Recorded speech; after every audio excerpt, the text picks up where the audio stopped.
preceding signal was a test of the NOAA radio all-hazard station KEC85 public warning system. This test is conducted between 11 a.m. and noon each Wednesday. If there is a risk of severe weather, the test will be postponed to the next good weather day. Reception of this broadcast and the alarm tone will vary at any given location. This alarm tone will be activated for hazardous watches and warnings for the following counties: Beaufort, Bryan, Bullock, Chatham, Effingham, Jasper, Liberty, and Steuben.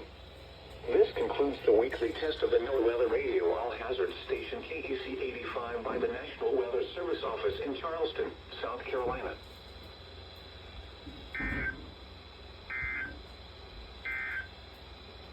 The official southwest winds around 5 miles an hour.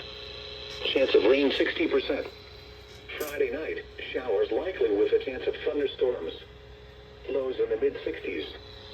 Chance of rain 70%. The offshore water